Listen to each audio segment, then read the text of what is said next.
देखो बच्चों, अपने चल रहा था गैसों की द्रव में विलेयता कि जो गैसों की जो द्रव में विलेयता होती है, इसको हमने समझा था अवशोषण गुणांक के आधार। किसके आधार पर समझा था? अवशोषण। अब इस गैसों की जो द्रव में विलेयता है, इस विलेयता को कौन कौन से कारक प्रभावित करते हैं? तो पहला जो कारक था, वो पहला कारक हमने आपको बताया था कि गैस की प्रकृति।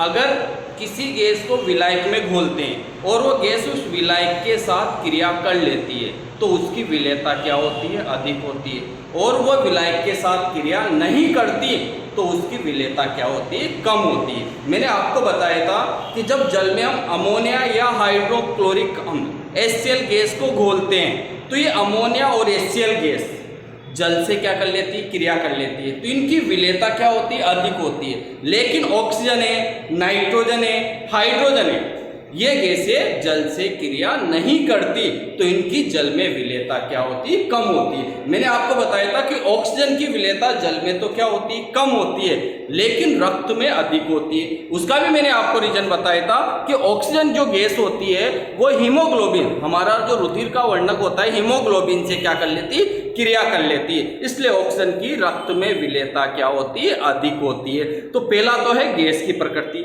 दूसरा लॉजिक मैंने बताया था आपको, दूसरा इफेक्ट बताया था ताप। हम जानते हैं ताप बढ़ाने पर अणुओं की गतिज ऊर्जा बढ़ जाती है। जब अणुओं की गतिज ऊर्जा बढ़ जाती है तो गैस के अणु विलायक की सतह को छोड़कर क्या हो जाते हैं? चले जाते हैं, लास्यता के नियम के अनुसार। तो ताप बढ़ाने पर गैसों की विलेयता हमेशा कम होती है। तीसरा टॉपिक मैंने बताया था आपको, तीसरा प्रभावित करने वाला कारक बताया था आपको मैंने कल, विलायक की प्रकृति। विलायक की प्रकृति में मैंने आपको हमेशा एक बात ध्यान रखना, लाइक डिजोल्व टू लाइक, समान समान को घोलता है। यानी जो ध्रुवीय गैसें होती है वो ध्रुवीय विलायक, जैसे जल में क्या होगी? घुलनशील होगी। और जो अध्रुवीय गैसें होती है वो अध्रुवीय विलायक। अब अध्रुवीय विलायक कौन होते हैं? जैसे बेंजीन है, क्लोरोफॉर्म है, कार्बन टेट्राक्लोराइड है, इनमें क्या होती है? वो घुलनशील होती है। और चौथा जो गैसों की विलेयता को प्रभावित करने वाला जो चौथा इंपॉर्टेंट जो कारक था, वो दाब का प्रभाव। कौन सा था? दाब। अब जो दाब, गैसों की विलेयता पर जो दाब को समझाया था, इसका अध्ययन सबसे पहले वैज्ञानिक हेनरी ने करा। किसने करा था? हेनरी ने। इसलिए इसको हम किसके आधार पर समझेंगे? हेनरी के नेम के आधार पर समझेंगे, क्योंकि गैसों की विलेयता पर दाब के प्रभाव का अध्ययन सबसे पहले किसने करा था? हेनरी ने करा था। अब हेनरी के नेम के, अभी हेनरी क्या कह रहा है हमसे? हेनरी कहता है कि स्थिर ताप पर विलायक के इकाई आयतन में घुली हुई गैस की मात्रा साम्य अवस्था पर गैस के द्वारा विलायक की सतह पर डाले गए दाब के क्या होती है? समानुपाती होती है। ये कह रहा है कि किसी भी विलायक में जो घुली हुई गैस की जो मात्रा होती है, उस गैस के द्वारा विलायक की सतह पर डाले गए दाब के समानुपाती होती है। अगर हम किसी भी विलायक में प्रेशर बढ़ा देते हैं तो इसका मतलब यह कि उसकी घुलनशीलता भी बढ़ जाएगी। समानुपाती का मतलब एक बढ़ेगा तो दूसरा भी बढ़ेगा, एक कम होगा तो दूसरा भी कम होगा। अगर हम दाब बढ़ा देंगे तो गैसों की विलेयता भी बढ़ जाएगी। इस नेम को क्या कहते हैं? हेनरी का नेम। हेनरी का नेम क्या कहता है? स्थिर ताप पर विलायक के इकाई आयतन में घुली हुई गैस की मात्रा साम्य अवस्था पर गैस के द्वारा विलायक की सतह पर डाले गए दाब के समानुपाती होती है। अगर घुली हुई गैस की मात्रा हम क्या मान लेते हैं? m मान लेते हैं, और डाला गया दाब क्या मान लेते हैं? p। तो m और p एक दूसरे के क्या होंगे? समानुपाती होंगे। कि विलायक में घुली हुई जो गैस की मात्रा है तो वो विलायक की सतह पर डाले गए दाब के समानुपाती होगी। अगर दाब को बढ़ा देंगे तो घुली हुई गैस की मात्रा भी क्या हो जाएगी? बढ़ जाएगी। जैसे मैं आपको बता देता हूं, जब हम कोल्ड ड्रिंक्स बनाते हैं, ठंडे पेय पदार्थ बनाते हैं मीठे सोडे से, कार्बोनेटिक जो पेय पदार्थ होते हैं सोडियम बाइकार्बोनेट से इनको बनाते हैं, तो जब हम इसमें कार्बन डाइऑक्साइड गैस घोलते हैं तो इसमें प्रेशर से कार्बन डाइऑक्साइड को इसमें क्या करते हैं? विलेन में प्रोवाइड कर देते हैं और ऊपर से ढक्कन लगा देते हैं बोतल। क्या लगा देते हैं? जब हम उसमें बोतल में कार्बन डाइऑक्साइड गैस प्रोवाइड करके ढक्कन लगा देंगे तो ये कार्बन डाइऑक्साइड गैस उस विलायक की सतह पर क्या करेगी? दाब डालेगी। और ये जितना अधिक दाब डालेंगे उसमें कार्बन डाइऑक्साइड की मात्रा उतनी ही क्या होगी? अधिक होगी। यानी कार्बन डाइऑक्साइड का जो घुलना वो किस पर डिपेंड कर रहा है? उसके विलायक की सतह पर डाले गए दाब के समान। अगर आप उस बोतल के ढक्कन नहीं लगाओगे तो दाब कम हो जाएगा, तो फिर उसमें कार्बन डाइऑक्साइड गैस नहीं घुल पाएगी पूर्ण रूप से। अपन देखते हैं ना, कोई भी कोल्ड ड्रिंक्स की बोतल लाते हैं, ठंडी बोतल लेके आए, अगर आप उसका कुछ उसको हिलाओ भी मत, तो उसका केवल ढक्कन खोल देना। क्या करना? ढक्कन। तो आप क्या देखते हो उसके अंदर? ऑटोमेटिक उसके अंदर से क्या आने लग जाते हैं? बुलबुले आने लग जाते हैं। क्यों? ऐसा क्यों हो रहा है? क्योंकि जैसे आपने ढक्कन खोला तो उसका दाब क्या हो जाएगा? कम हो जाएगा। जैसे ही दाब कम हो जाएगा तो उसमें घुली हुई गैस की मात्रा भी क्या होगी? कम हो जाएगी। जो पहले विलायक में कार्बन डाइऑक्साइड घुली हुई थी, ये कार्बन डाइऑक्साइड बुलबुलों के रूप में क्या होने लग जाएगी? बाहर निकलने लग जाएगी। इस हेनरी के नियम को हम अलग तरीके से भी क्या कर सकते हैं? समझ सकते हैं। मोल भिन्न के आधार पर भी इसको समझ सकते हैं। दूसरा तरीका क्या है? हेनरी के नियम को हम इस प्रकार भी इसको क्या कर सकते हैं? समझ सकते हैं कि किसी ये भी हेनरी का नियम है, और हेनरी के नियम को हम इस प्रकार भी व्यक्त कर सकते हैं कि किसी गैस का वाष्प अवस्था में जो आंशिक दाब होता है, वो आंशिक दाब उस विलयन में गैस की मोल भिन्न, मोल अंश का मतलब ही मोल भिन्न है, मोल भिन्न के समानुपाती होता है। जो गैस का जो आंशिक दाब होता है वो उसकी मोल भिन्न के समानुपाती होता है। इस नियम को भी हम कौन सा नियम कहते हैं? हेनरी का नियम कहते हैं कि जो गैस का आंशिक दाब होता है वो उसकी मोल भिन्न के समानुपाती होता है। इसे भी हम क्या कहते हैं? हेनरी का नियम। किसी गैस का वाष्प अवस्था में आंशिक दाब उस विलयन में गैस के मोल अंश के समानुपाती होता है। अब मोल अंश, मोल भिन्न को हम x से व्यक्त करते हैं। आंशिक दाब क्या है? P, तो P समानुपाती क्या हो रहा है? x हो जाएगा। जैसे हम समानुपाती को हटाते हैं तो यहाँ पर क्या लगाते हैं? स्थिरांक लगाते हैं। हमने स्थिरांक क्या लगाते हैं? KH। ये KH, H का मतलब हेनरी, एक हेनरी नेतांक है, हेनरी नेतांक है। इसका अलग अलग गैसों के लिए मान, सार्वत्रिक नेतांक नहीं है, इसका अलग अलग गैसों के लिए मान क्या होता है? अलग अलग होता है। अलग अलग गैसों के लिए हेनरी नेतांक का मान भी क्या होता है? अलग अलग होता है, क्योंकि एक सार्वत्रिक नेतांक नहीं है। यहाँ पर जो P है, ये P गैस का आंशिक दाब है, और X जो होती है वह मोल अंश या मोल भिन्न है। तो हेनरी के नियम को इसके द्वारा भी क्या कर सकते हैं? समझ सकते हैं। ये पेपर में आएगा आपके। हेनरी गैसों की विलेयता पर जो दाब का प्रभाव होता है, इस दाब के प्रभाव को हम किसके आधार पर समझाते हैं? हेनरी के नियम के आधार पर। हेनरी के मैंने दो तरीके से इस नियम को समझाया। पहला तो समझाया था मैंने कि स्थिर ताप पर विलायक के इकाई आयतन में जो घुली हुई गैस की मात्रा है, साम्य अवस्था पर गैस के द्वारा विलायक की सतह पर डाला गया दाब के समानुपाती होता है।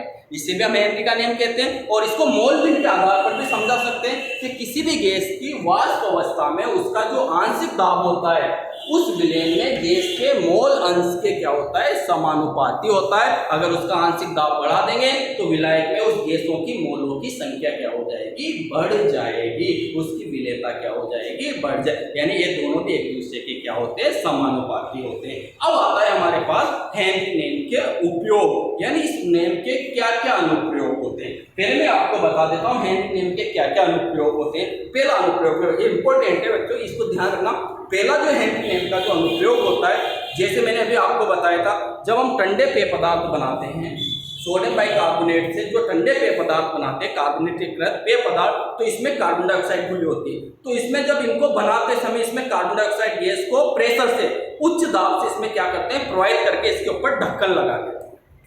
जैसे दाब बढ़ा दिया तो इसकी विलेयता भी क्या हो जाती है? बढ़ जाती है। और मैंने अभी आपको बताया था, अगर इसका ढक्कन खोल देते हैं, पेप्सी का या कोई भी कोल्ड ड्रिंक्स का हम ढक्कन खोल देते हैं, तो इसमें क्या आने लग जाते हैं? झाग आने लग जाते हैं। वो झाग हेनरी नियम में वहां पर लागू होता है। जैसे आपने उसका ढक्कन खोला तो यहाँ पर दाब क्या हो जाएगा? कम हो जाएगा। और जैसे ही दाब कम हो जाएगा तो फिर इसकी विलेयता क्या हो जाएगी?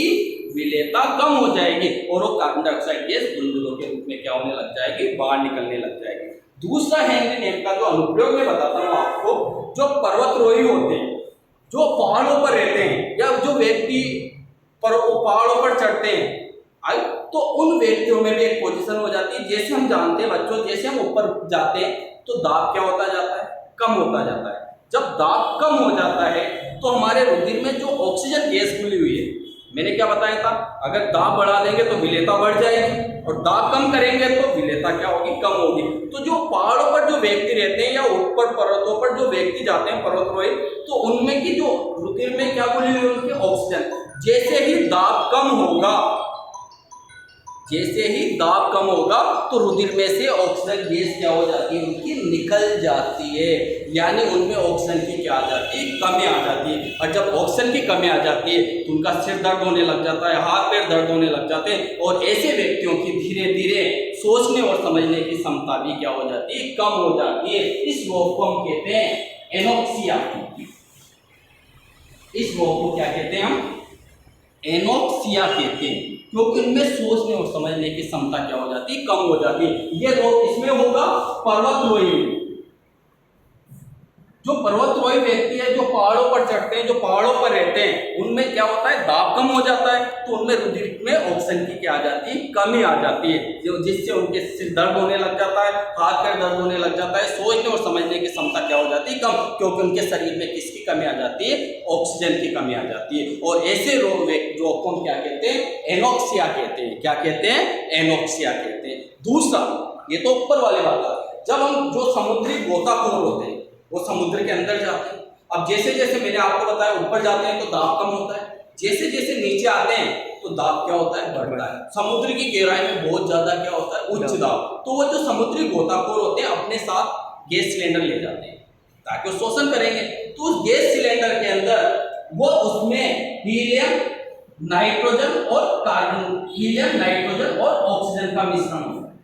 किसका मिश्रण होता है, हीलियम, नाइट्रोजन और ऑक्सीजन का। अब यहाँ कंडीशन ये आएगी कि इसके अंदर नाइट्रोजन, हीलियम क्यों मिलाते हैं, उसके बारे में मैं बताता हूँ। अगर ये लोग इसमें जो अपने साथ ऑक्सीजन सिलेंडर ले जाते हैं, अगर उसमें हीलियम नहीं मिलाए तो क्या होगा, तो जैसे नीचे जाएंगे तो दाब बढ़ जाएगा, दाब बहुत अधिक बढ़ जाएगा, तो उनके रुधिर में ऑक्सीजन तो घुलती है जल्दी, नाइट्रोजन भी रुधिर में क्या हो जाएगी, घुल जाएगी। हीलियम यहाँ पर अक्रिय वातावरण पैदा करती है। हीलियम क्या करती है, नाइट्रोजन का तनुकरण कर देती है, जिससे नाइट्रोजन रुधिर में नहीं घुल पाती। जब वो नीचे चले जाएंगे तो ये जो नाइट्रोजन है रुधिर में घुल जाएगा। अब नीचे से कभी ना कभी तो वो सतह पर आएंगे, बाहर तो निकलेंगे समुद्र से, क्या अंदर है। जैसे ही वो बाहर निकलते हैं तो ये जैसे बाहर निकलेंगे तो दाब क्या हो जाता है, कम हो जाता है। जैसे ही दाब कम हो जाता है तो ये नाइट्रोजन गैस की विलेयता क्या होगी, कम होगी, क्योंकि ऑक्सीजन तो क्रियाशील है, वो तो हीमोग्लोबिन उसको तो पकड़ कर रख रहा है। लेकिन नाइट्रोजन तो अक्रियाशील गैस है, वो रुधिर में से क्या होगी, बाहर निकलेगी और अपने जो रुधिर में बुलबुले बन जाएंगे, एयर आ जाएगी, रुधिर में क्या बन जाएंगे, नाइट्रोजन के बुलबुले बन जाएंगे, और इस बुलबुलों को हम कहते हैं बैंड्स बन जाएंगे। डॉक्टरी भाषा में इसे क्या कहते हैं, बैंड्स कहते हैं। क्या कहते हैं, यानी इस नाइट्रोजन जैसे वो सतह पर आएगा गोताखोर, तो ये नाइट्रोजन रुधिर में से बाहर निकलने की कोशिश करेगी और रुधिर में क्या हो जाएंगे, बैंड्स बन जाएंगे, जिनका इनका ब्लड का क्या हो जाएगी, क्लोटिंग हो जाएगी, रुधिर का थक्का बन जाएगा, और उनके बहुत ही भयंकर क्या होगा, दर्द होगा, और कभी कभी व्यक्ति की क्या जा सकती है, जान भी जा सकती है। तो इस बैंड से बचने के लिए ये अपने उस सिलेंडर में क्या मिलाते हैं, हीलियम मिलाते हैं। क्या मिलाते हैं, तो इसके हैंडी नेम के तीन उपयोग थे। एक तो कोल्ड ड्रिंक्स में मैंने आपको बताया, एक एनोक्सिया के रूप में बताया, और दूसरा मैंने गोताखोर में। कभी क्वेश्चन आ जाता है कि गोताखोर अपने सिलेंडर में नाइट्रोजन के साथ हीलियम क्यों मिलाते हैं। उसका रीजन यही है कि हीलियम नाइट्रोजन का क्या कर देती है, तनुकरण कर देती है, जिससे इसकी रुधिर में विलेयता कम हो पाती है। और जैसे ही समुद्री गोताखोर ऊपर आते हैं तो उनमें बैंड नहीं बनते, वरना हीलियम नहीं मिलाते तो जैसे उच्च दाब के कारण ये नाइट्रोजन रुधिर में घुल जाएगी, और जैसे ही गोताखोर समुद्र की सतह पर आएगा तो वहां पर दाब क्या हो गया, कम हो जाता है, और ये नाइट्रोजन बाहर निकलने की कोशिश करेगी और रुधिर में क्या हो जाएंगे, बुलबुले बन जाएंगे। और इन बुलबुलों की वजह से, इन बुलबुलों की को क्या डॉक्टरी भाषा में लोग क्या कहते हैं, बैंड, उसकी अत्यधिक पीड़ा होगी और उस व्यक्ति की क्या हो सकती है, जान भी जा सकती है। ये थे हमारे हैंडी नेम के अनुप्रयोग। अब आता है हमारे पास हैंडी नेम की सीमाएं। हैंडी नेम की जो बाउंडेशन क्या है, किन किन कंडीशनों में हैंडी नेम लागू नहीं होता। पहली कंडीशन तो यह है हैंडी नेम की कि जो दाब है, ये दाब ऐसा नहीं कि बहुत ज्यादा हो, दाब बहुत अधिक नहीं होना चाहिए, दाब भी बहुत कम नहीं होना चाहिए। तीसरा इंपॉर्टेंट है हैंडी नेम की जो सीमा है कि जो अपन गैस लेते हैं विलायक में, उस गैस का न तो वियोजन होना चाहिए और न ही उस गैस का क्या होना चाहिए, संगुणन होना चाहिए। यह आज का आपका इंपॉर्टेंट टॉपिक था, हेनरी नेम, जो अपने पेपर में आता है 2 नंबर का क्वेश्चन। हेनरी नेम क्या है, इसके अनुप्रयोग क्या है, यह 1 नंबर का क्वेश्चन आ जाता है। हेनरी नेम की सीमाएं, तो कोई भी 2 सीमाएं लिख देना, या तो दाब क्या होना चाहिए, बहुत अधिक नहीं होना चाहिए। दूसरी चीज क्या बताई थी मैंने, बुलबुली गैस का न तो वियोजन होना चाहिए न उसका संगुणन होना चाहिए। कल अपन इस पर कुछ न्यूमेरिकल पढ़ेंगे हेनरी